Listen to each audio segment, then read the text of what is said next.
ating pong Panginoon. Amen! Praise the Lord. In the book of John, chapter 8, verse 1. Ang sabi po ng banal na kasulatan, datapwat si Jesus ay nasa bundok ng mga olibo at pagkaumaga ay nagbalik siya sa templo at ang buong bayan ay lumapit sa kanya at siya'y naupo at sila'y tinuruan. Sa verse 3, dinala sa kanya ng mga eskriba at ng mga Parsiyo ang isang babaeng nahuli sa pangangalo niya. At nang mailagay siya sa gitna, ay sinabi nila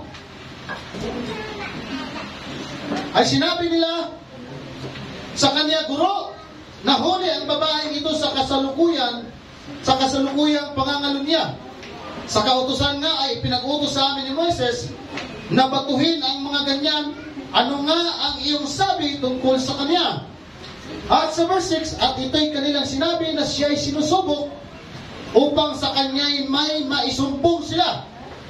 Datapwat yumuko si Jesus at sumulat ng kanyang daliri sa lupa.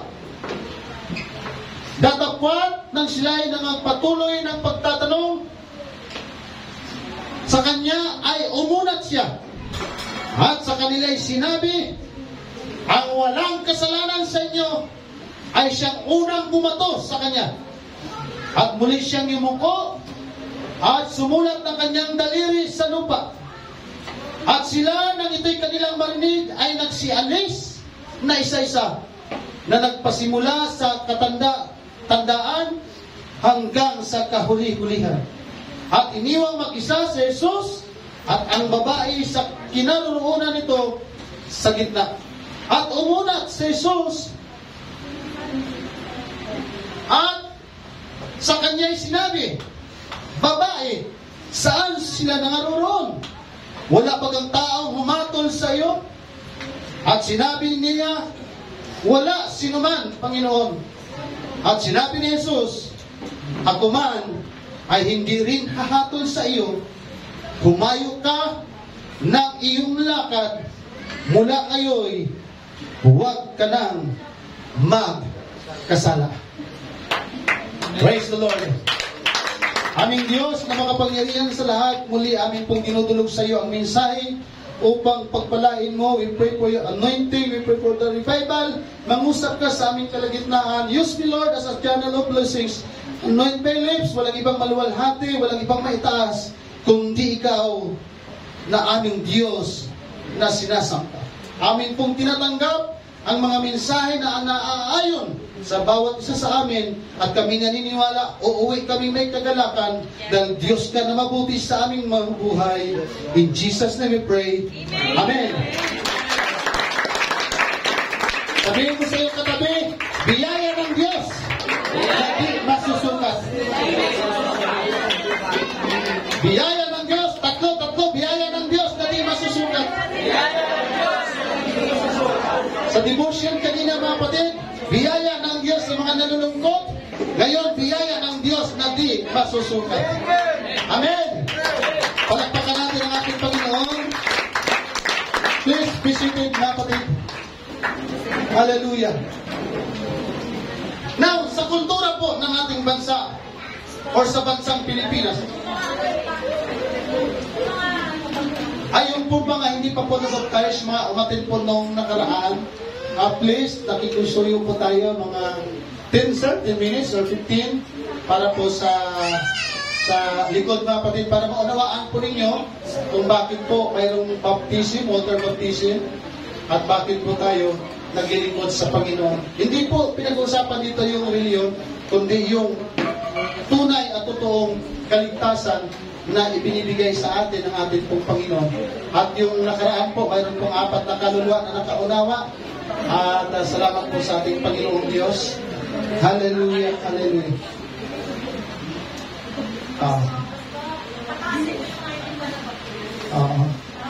Mayroon pa po ba dito yung mga hindi na-baptize? Praise God.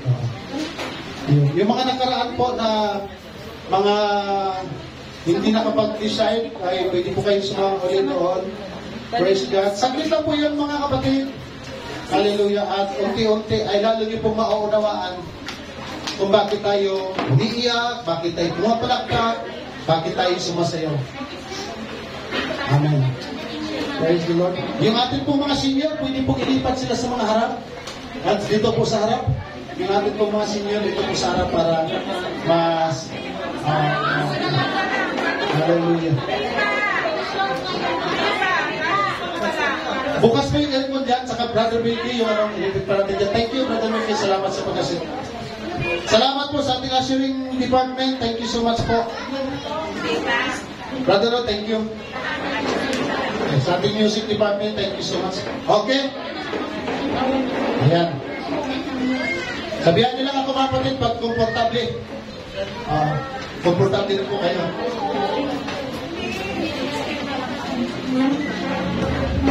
Okay, palapakan natin minsan pa ang ating dakilang Diyos. Ang biyaya ng Diyos ay di masusuka. Now, sa atin pong bansa, sa kultura po natin, kapag tayo po ay may nahuli sa kasalanan, ang unang reaksyon na makikita natin ay ang paghusga ng kapwa natin.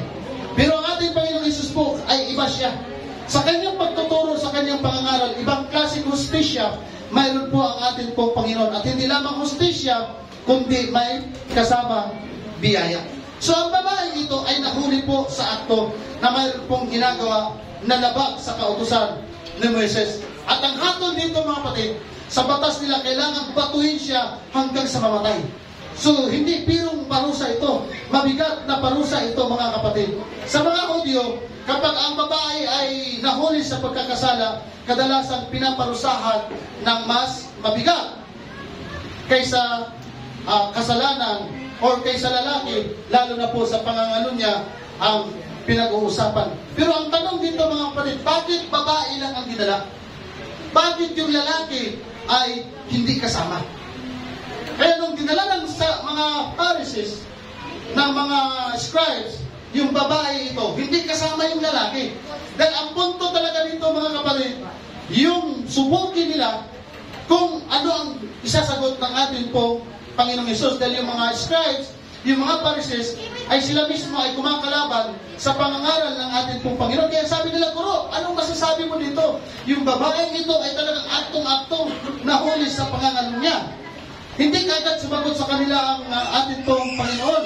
Kasi dapat kung isasagot niya, dapat batuhin. Ang ibig pong sabihin noon ay kung sinasabi ng ating Panginoon na huwag siyang batuhin, ay lumalabag po siya sa batas ni Moises. Kung pumayag naman ang Panginoong Hesus na batuhin siya, ay nawawala na po ang mensahe kung bakit siya nagkatawang tao. Amen? Amen. Kaya siya nagkatawang tao para tubusin o i-rescue tayong mga makasalanan. So, ang ginawa ng Panginoon ay umuko siya at sumulat sa lupa. At pagkatapos niyang sumulat, ang sabi niya, ang sinumang walang kasalanan ay siyang unang bumato. Amen? Ibig sabihin, hindi niya tinanggihan ang batas. Hindi siya lumabag sa batas. Basta't ang sabi niya, ang sinuman sa inyo ngayon na walang kasalanan ay siyang unang bumato. Sa madaling salita, binalik po niya ang batas sa tamang konteksto sa lahat ng may mga kasalanan. At pagkamaya-maya, mga kapatid, nagulat na lang, maging ang babae ay walang bumato sa kanya kahit ni isa. Sabi ng Panginoon, wala pang bumato sa iyo. Wala po Panginoon, silang lahat ay umalis. Kaya ang sabi ng ating Panginoong Jesucristo, ni ako man ay hindi kita hahatulan. Bakit? Ang Diyos ang siyang may karapatang humatol. Tama? Pwede naman sabihin ng Panginoong Hesus, so sige, patuhin niya dahil nasa batas naman talaga eh. Pero mas pinili ng ating Panginoon na magpatawad. Dahil kung ikaw at ako mga kapatid, kung hindi pipiliin ng Diyos na tayo ay patawarin, kahit isa ay walang matitira sa atin dito. Kaya mabuti at di masukat ang biyaya ng ating Panginoong Diyos. Amen. Na kahit marami tayong kasalanan, mabigat ang ating kasalanan, hindi agad tayo hinahatulan ng ating pong Panginoon. Mas pinili niya na ikaw at ako ay patawarin ng ating pong Panginoon. Amen. Amen. Kaya ang tanong is, mayroon ba tayong kasalanan itinatago? O baka madali tayong humusga sa pagkakasala ng iba? Thank you, Brother Carl. 11:22. Please back up in me in prayer. Baka abutin tayo ng 12:30 mga kapatid. Amen? Pero pag binakakpan niyo ako, may himala po na gagawin ang atin pong Panginoong Diyos. Amen? So ang biyaya ng Diyos, bakit hindi masukat? Dahil sa tao kung judgment na kagad sa atin pong Panginoon, binibigyan tayo ng pangalawang pagkakataon. Hindi ito lisensya para pa tayo ay patuloy na gumawa ng kasalanan, kundi paanyaya ng ating Panginoon na ikaw at ako ay pwede pang magbago sa lahat ng mga kasalanan na ating nagawa. Amen? Huli pero hindi patay. Di ba mayroon gano'n? Ay, huli pero hindi kulong. So napakabalag po ng babaeng ito. Ang Diyos ay hindi bulag sa kasalanan. Nakikita po ng Panginoong Diyos ang ating pong mga kasalanan, pero handa po siyang magpatawad.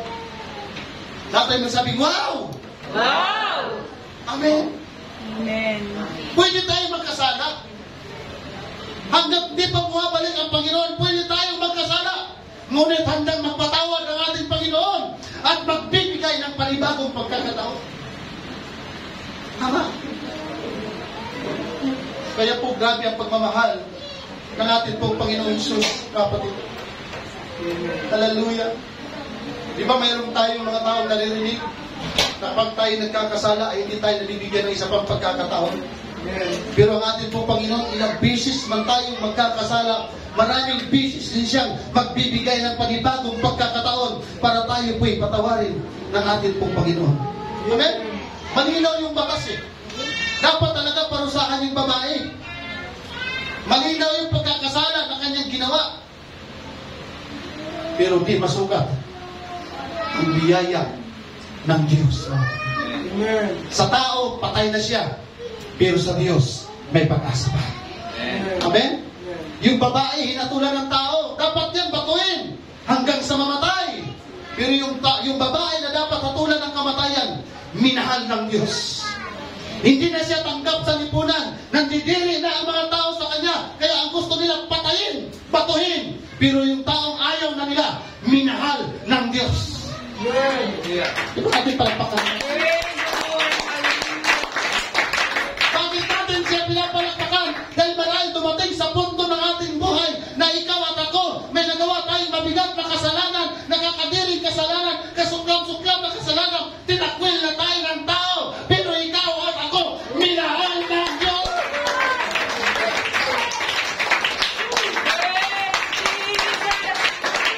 Ang mata ng tao mapaghuga, pero ang mata ng Diyos mapagpatawad ng kapatid. Oh, to God be the glory. Amen. Amen. Kaya yung dalawang tao nakapako, nakasama ng ating Panginoong Hesus. Napakapalad yung dalawa. Pero isa na lang ang pinalad. Sabi ng isa, Jesus,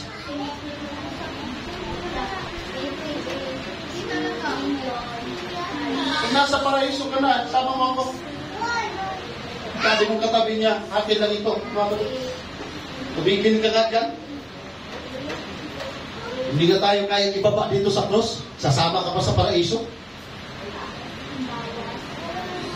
Diba, Jesus, ikaw yung binabalita nila na anak ng kataas-taasang Diyos? Lumakad ka nga sa tubig eh. Bumuhay ka nga ng patay. Pwede bang bumaba ka dyan sa pagkakapako? At pagkababa mo, baba mo rin kami. Yung sabi nung sa katabi niya, ikaw naman tumigil ka, huwag ka magsalita ng ganyan. Dapat talaga mapako tayo. Kasi masama tayo eh. Pero yan, dapat hindi mapako yan. Dahil wala naman ginawang masama yan. Kaya ano sabi niya, Jesus, pag nasa paraiso ka na, alalahanin mo ako. Hindi lang siya inalala ng Panginoon. Sabi ng Panginoon sa kanya, ngayon din, isasama kita kung saan ako paruro.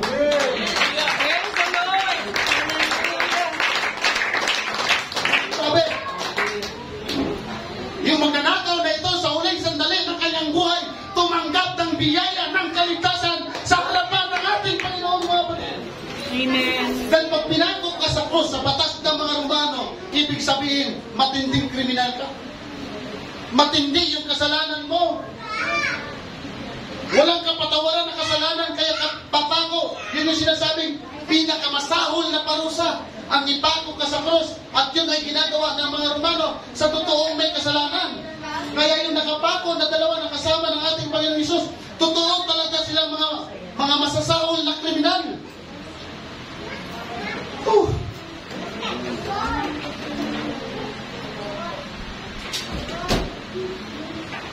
Sa lipunan po minsan, akala natin mga tao, kapag tayo kriminal,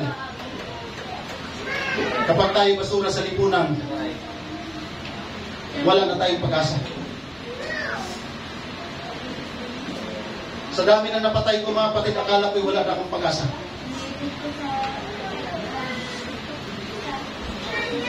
Hindi tao, hindi manok. Dahil kami namin inako na manok, ginawang pulutan, Sister Red. Kasalanan para sa Diyos ang pagnanakaw. Dami tayong ginawa na hindi maganda. Yung dalawang kriminal, wala na pag-asa sa batas ng mga Romano. Pero pagdating sa batas ng ating Panginoong Jesucristo, may pag-asa. Amen. Sa madaling salita, kahit gaano tayo kasama, kahit gaano kabigat ang ating mga kasalanan, hindi pa huli mga kapatid, para lumapit tayo sa ating Panginoong Jesucristo, para tayo kanyang kahabagan at tanggapin sa kanyang presensya. Amen. Hallelujah. Paano, Pastor, pag hindi naman ako kriminal? Okay lang yun, kung hindi tayo kriminal. Pero kung tayo naman ay nakagawa ng kasalanan, parehas lang tayo na nangangailangan ng biyaya ng Diyos. Amen. Ibig sabihin, walang perfecto dito kahit ni isa man sa atin. At walang pwede magmalaki dito man sa atin. Ang mayroon tayong ipagmalaki. Maraming salamat na nakilala natin ang ating Panginoong Jesucristo. Maraming salamat na nirescue po tayo ng ating Panginoon. Amen. Grabe. Grabe yung pabor na natanggap ng isang lalaki. Ngayon din, isasama kita. Hindi sinabi ng Panginoon, saka na, pag-isipan mo muna. Diba, Sister Beth? Pag tayo kasalanan, hindi tayo makakarinig. Brother Juwini, sabihin ng Panginoon, saka na, pag-iisipan ko muna. Ngayon din. Amen? Ibig sabihin, kahit hindi tayo mananampalataya, kahit baguhan pa lang tayo mananampalataya, pag matagal na tayo mananampalataya, makagawa man tayo ng kasalanan, huwag tayo magpataas sa ating Panginoon. Lumapit tayo sa kanyang pagpakumbaba, pagsisihan ng ating mga kasalanan, at sasabihin niya na hindi pinapatawad na kita sa iyong mga kasalanan.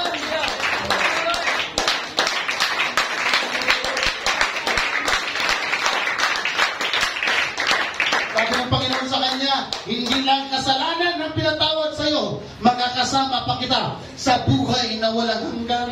Amen. Kaya sabi niya, Apostol Pablo, kay Brother Carl, sige lang, huwag kayo magsawa magbigay. Darating ang araw, pag hindi pa bumalik ang Panginoon, ay sino kaya ang unahan kung mabilhan ng mineral water? Dahil marami-rami kayo magtatay, lulubin ng Panginoon. Hallelujah.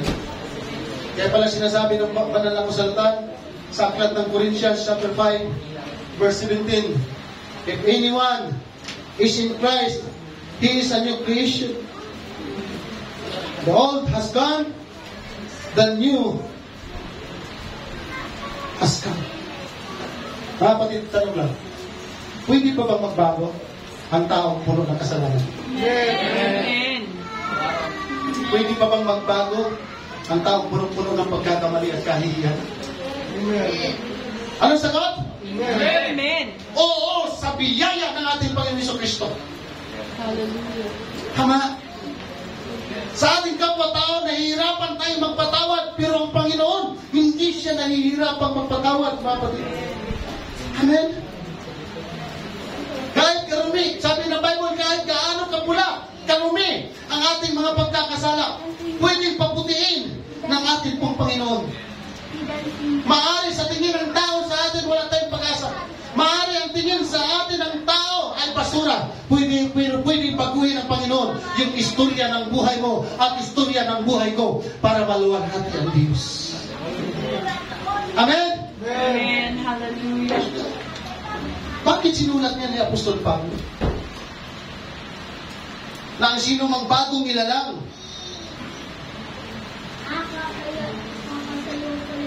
sa pangalan ng ating Panginoong Jesucristo ay mawala na sa atin ang dati nating pagkatao.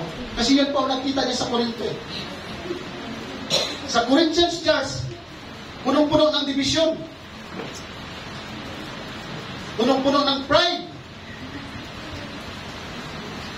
Ito yung church na namuhay sa immoralidad.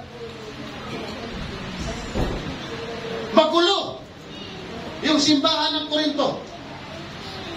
Pero ang sabi ni Apostol Pablo sa kanila, pinaalalahanan sila ni Apostol Pablo, binago na kayo ng Panginoon. Sabihin mo sa katabi, binago na tayo ng ating Panginoon. Amen. Amen. Ibig sabihin, kahit sa simbahan ka, pwede kang makagawa ng immoralidad. Mayroon tayong pride. Pwede tayong pagmulan ng division.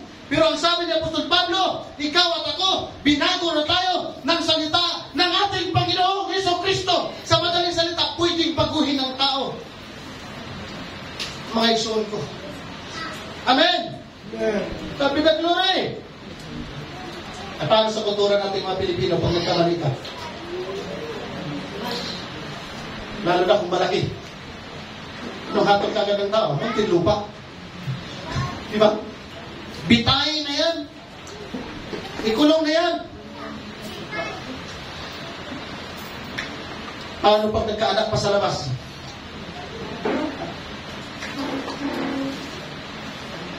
Barilin na yan sa lunita. Paano pag adik? Lulog sa duga. Lahat ng adik, taas ang kamay. O, ako lang. Buti na lang. Adik sa cellphone.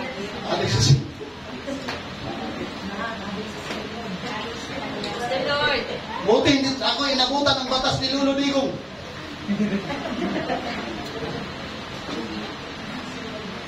Sa batas natin, sa kultura natin, pag tayo nakagawa ng immoralidad, pag tayo nakagawa ng malaking kasalanan, ang sasabihin natin at paninig natin, wasak na ang buhay niyan.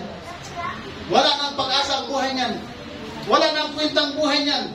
Pagdating sa kulungan, tatagta rin ang tato. Paglabas niyan, wala nang tatakap ng trabaho. Wala nang pag-asa.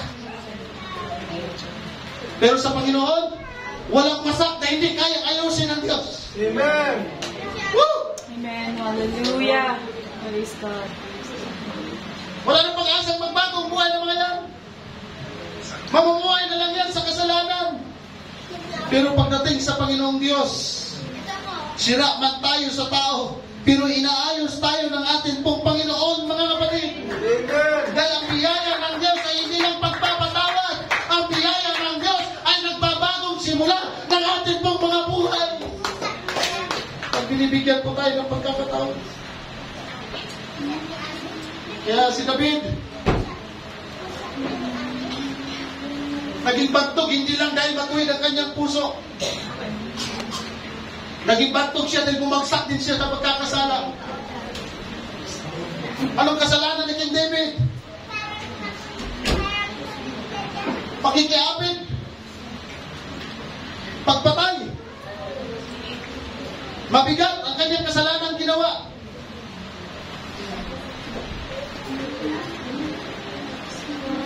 Pero matindi man ang ginawa ni King David, tinanggap pa rin siya ng Panginoon. Amen. Hallelujah.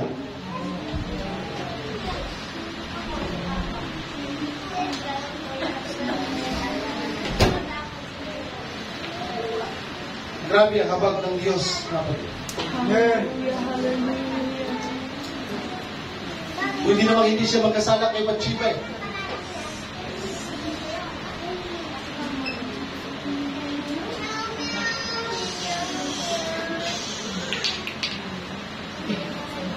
Nagkasala siya kay Bathsheba. Ano nangyari? Pinapapatay niya yung asawa ni Bathsheba. Pinadala sa gyera. Nilagay sa front line para mamatay. Ang akala ni King David, hindi alam ng Diyos ang kanyang ginagawa. Akala ni King David, baliwala sa Panginoon ang kanyang ginagawa. Kaya inutusan ng Diyos si Prophet Nathan. Bihin mo kay David, mabigat yung kasalanan na kanyang ginawa. Nung kinumpronta siya ni Propeta Nathan, hindi po nagmatigas si King David. Hindi sinabi ni King David, ano ba pakialam ko sa'yo, propeta ka lang, hari ako. Pag hari, ang hari dapat ang masunod, Brother Jess. Amen. Wala kang magagawa kung gustuin ko si Bathsheba. Wala kang magagawa kung ipapatay ko si Uriah. Hari ako. Pero nung sinabihan siya ni Propeta Nathan, umiiyak si King David at nagsisisi sa kanyang mga kasalanan, mga kapatid. Hindi siya nagmatigas. Kaya naisulat yung awit chapter 51. Nung nalaman ni David na hindi natuwa ang Diyos sa kanyang ginawa, nagmamakaawa po si King David sa atin pong Panginoon. Sabi niya, Panginoon, maawa ka sa akin. Mabigat ang aking kasalanan.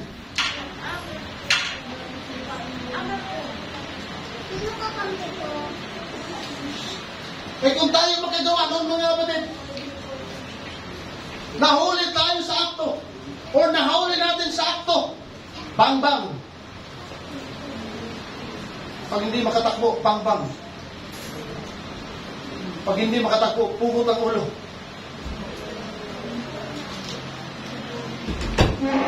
Sabi ni David, Panginoon, nagsisisi ako, maawa ka sa akin, inaamin ko, nagkasala ako.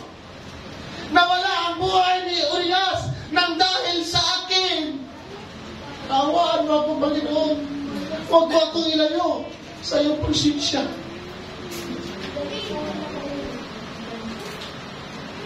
Lord, restore unto me the joy of thy salvation. Bakit sinabi ni Haring David yun? Dahil hindi masaya ang tao pag malayo sa presensya ng ating Panginoon. Hindi tayo masaya, mga kapatid, pag wala ang Diyos sa buhay natin. Hallelujah! Kaya sabi ni King David, Panginoon, oo, inaamin ko. Nagkasala ako, nagsisisi ako. Pwede ba likaan mo ako ng bagong puso? Take not thy Holy Spirit from me, and restore unto me the joy of thy salvation.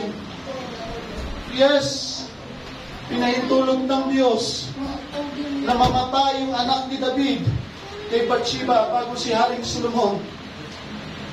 Kahit nag-fasting na siya, biga na siya sa lupa, nandoon pa rin yung parusa ng ating pong Panginoon. Pero binigyan siya ng Diyos ng isa pang pagkakataon, mga kapatid.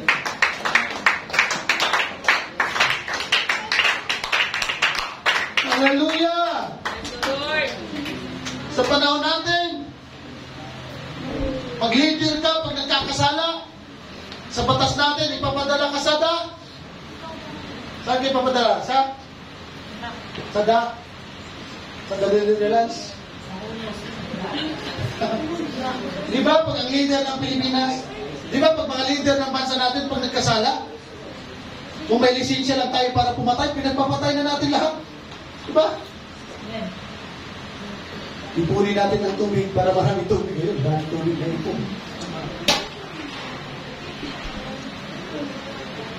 So ganoon sa batas ng tao, pag tayo nagkasala, kinukundina, at tayo po'y pinapahiya. Tama ba? Pag nagkasala tayo sa ating kapwa, minsan, mga kapatid, nakakaranas tayo ng pamamahiya. Hindi pa tayo nakapatay. Pero si King David, mga kapatid, hindi siya naranasan ipahiya ng ating Panginoon. Ang naranasan niya, ang kapatawaran ng ating pong Panginoon Jesucristo. Hindi masukat ang biyaya ng Diyos. Hallelujah! Oh, hallelujah! Atin pong panahon ngayon, marami sa atin ang bumagsak sa paglilingkod sa Panginoon at gusto makabangon. Kaso ang problema, hindi makabangon dahil pinandidirihan na. Mabigat ang kasalanan mo. Wala nang kapatawaran ng kasalanan mo. Sabihin, Pentecostal ka pa naman. Minsan parang ayaw na tayong kausapin. Minsan parang mas nakakadiri tayo sa basura. Dahil mabigat ang ating pagkakasala. Pero sa ating Panginoon, hindi tayo pinagdidirihan. Welcome pa rin tayo. Dahil hindi kayang sukatin ang biyaya ng ating pong Panginoon Hesus Kristo. Kaya sa atin dito, kung mayroon tayong kasalanan na mabigat sa harapan ng Diyos, ito ang magandang tanong. May lugar pa ba tayo sa Diyos? Sa tingin niyo mga kapatid, kung tayo ba'y magkakasala, may lugar pa ba tayo sa Diyos? Pag tayo magkakasala, pwede pa ba tayo lumapit sa Diyos?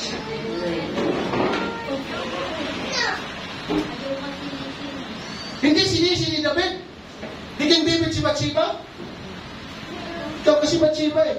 Hindi ka namang maligo sa siya, pwede ka namang maligo na nakadamit. Akalaan mo doon pa siya naligo. Hindi niya sinisi ang ibang tao. Sinisi ni King David ang kanyang sarili at tinanggap niya ang parusa ng ating pong Panginoon. Sa totoo lang mga kapatid, yung kasalanan ni King David walang kapatawaran. Marahil ikaw at ako nakagawa ng kasalanan na walang kapatawaran sa tao. Pero sa Diyos mga kapatid, gaano kabigat ang ating pagkakasala, welcome pa rin tayo sa presensya ng ating pong Panginoon.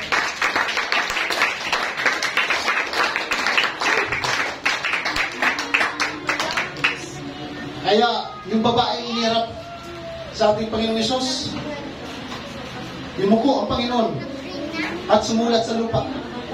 Hindi natin alam kung ano ang sinulat niya. Hindi natin alam kung ang sinulat niya ay nasa Bible.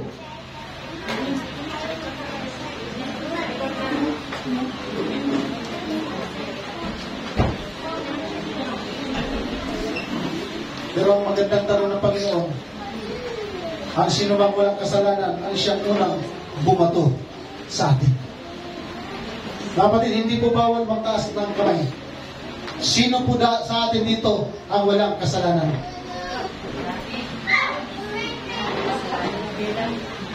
Yes. Marami tayong kasalanan, mga kapatid. At wala po akong karapatang kumatol. Huwag na kayong magsimba dahil makasalanan kayo. Hindi ko po sasabihin sa inyo yan. Bakit? Dahil bago ako humatol, pwede kong tanungin ang aking sarili, malinis pa ako? Amen. Perfect pa ako? Tama mga kapatid? Amen. Sa madaling salita, ang bawat sinuman sa atin ay walang karapatang humatol. Ang Diyos lang ang may karapatan. Kung tayo man ay magkasala, alalahanin natin yung biyaya ng ating Panginoon Hesus Kristo. Hallelujah! Kaya yung mga tao doon, yung mga nagpakunwaring banal, yung mga eskriba, yung mga parisiyo, yung sa tingin nila sa kanilang sarili, perfecto sila, hindi nagawag bumato. Gusto nila mamatay yung babae dahil may kasalanan. Sila pala may kasalanan. Kita niyo po, di kahit isang walang bumato. Dahil sabi ng Bible, sa Aklat ng Roma, sino man sa atin, kahit isa, walang matuwid sa harapan ng ating pong Panginoon. Amen. Kaya yung mga wala. Yung nagsisigawan, patayin na yung babae na yan, batuin na yan, wala. Nag-iinti sila sa kanilang budhi. At isa-isang umalis mula sa pinakamatanda hanggang sa bata.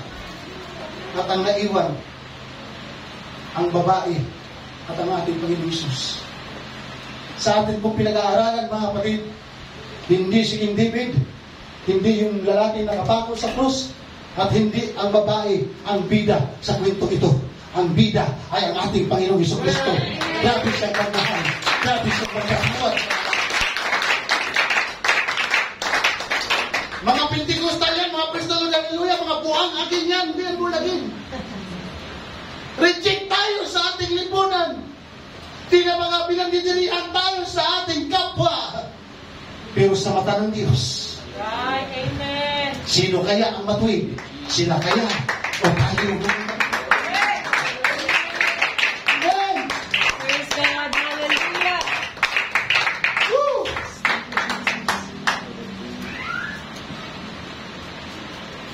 Sino dito mayroong diary? Ito sa araw na ito, talagang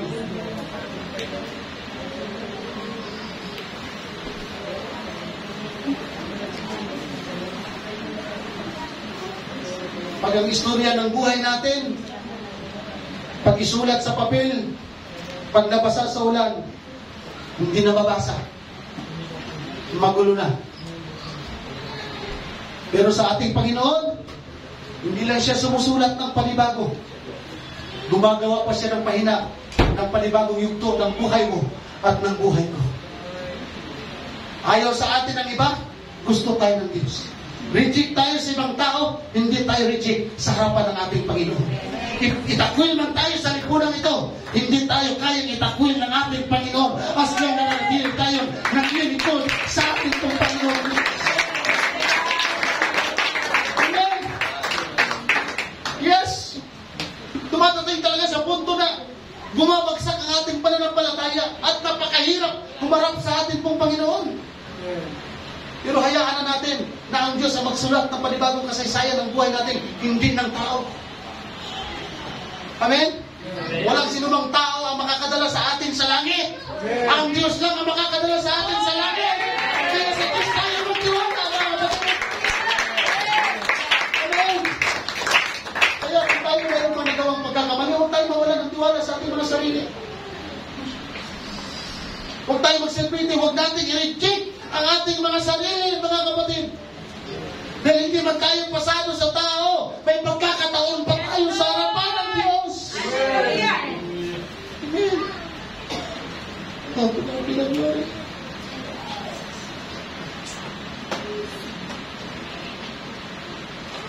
Anong nakikita niyo dyan, mga kapatid? Mag-asawang kaliro? Anong kulay ng kaliro? Sobrang itim. Kaya nga ang sabi, apoy ang nakita, hindi ni kaliro. Dahil sa dumi ng kaldero. Ang tanong mga kapatid, yun bang kaldero na yan pwedeng paputiin? Yun bang kaldero na yan pwedeng linisin? Pwede ba magpakintabin yan?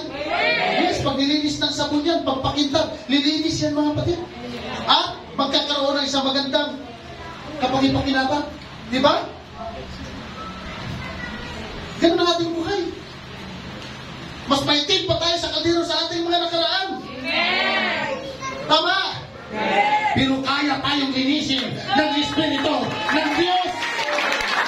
Kaya tayo mga palakpak. Kaya tayo umiiyak. Impiyes na tayo sa napakarami ng ating kasalanan. Kasi itim ang kaldero. Pero binago na tayo ng ating Panginoon Yesus Cristo. Oh, God be the glory. Pag tayo nagkakamali, hindi pa katapusan ng lahat, pwede tayong pumago.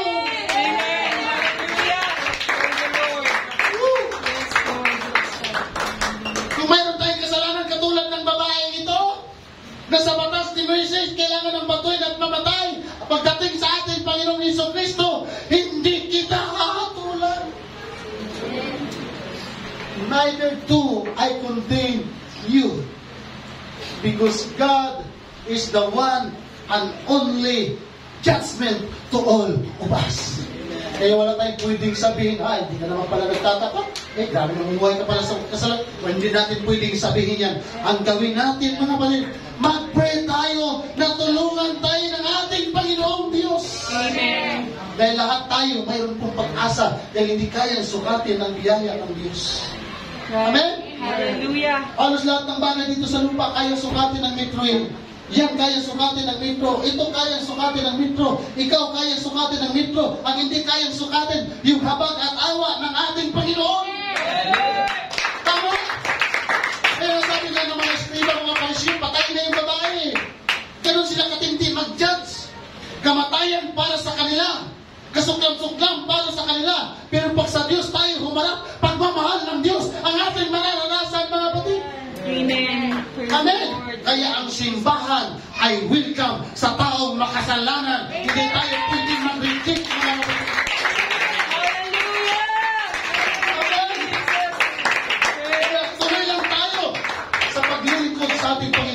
Dahil laging may biyaya ang Diyos sa iyo at sa atin. Sa atin. Sikapin natin maging malinis lang ang ating mga puso, mga kapatid. Dahil ang biyaya ng Diyos, hindi po yan lisensya. Ang biyaya ng Diyos, hindi yan dahilan para manatili tayo na mamuhay sa kasalanan. Kundi yung biyaya ng Diyos ay isang kapangyarihan para tayo ay tumalikod sa kasalanan. Amen. Praise God. Hallelujah. Imbis tayo humatol, tulungan na lang natin makabangon. Amen. Imbis husgahan natin, tulungan na lang natin makabawi. Yun yung totoong Kristiyano na hinahanap ng ating Panginoon Jesucristo. Amen.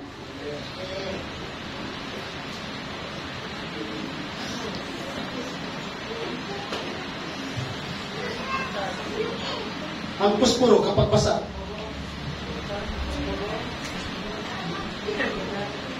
hirapan ka rin sumindidan.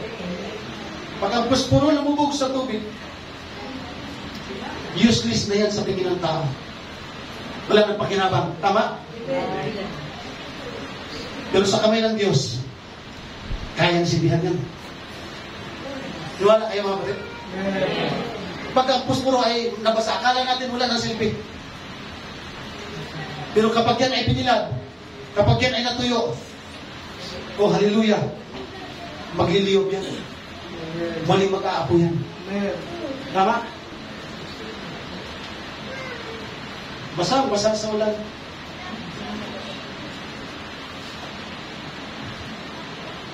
Yan ang buhay natin mga tao. Akala nila wala na tayong pakinabang. Akala nila hindi na tayo tatagal sa paglilingkod sa Panginoon. Amen. Pero pag pinaapoy tayo at muling pinaghiyap ng ating Panginoon,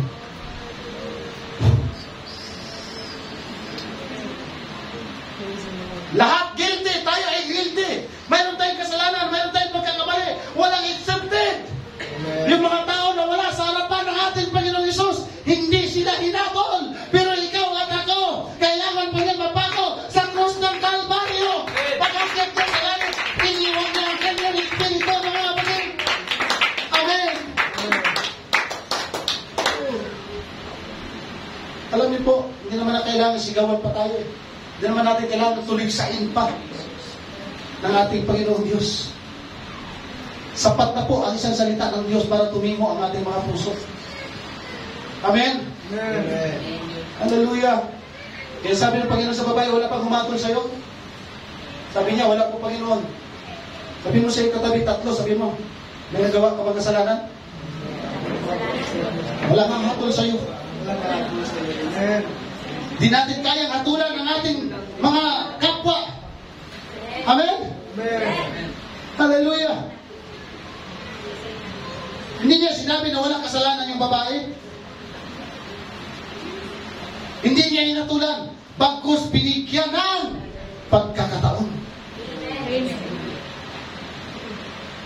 At ano sabi ng Panginoon? Humayo ka. At akala ko magpakarami. Humayo ka. At huwag nang magkasala. Hindi tayo pinatawad ng Diyos dahil karapat-dapat tayo. Pinatawad niya tayo dahil maawain ang Diyos na ating pinagilingkuran.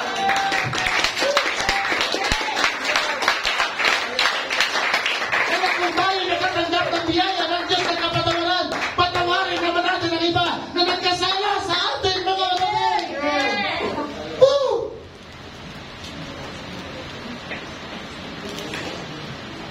Kaya yung dalawang pagnanakaw, dapat dalawa naman talaga sila maligtas doon eh.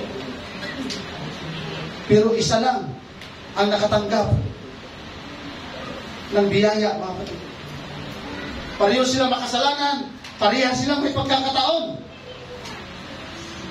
Pero isa lang ang tumugon sa biyaya ng ating Panginoong Jesucristo.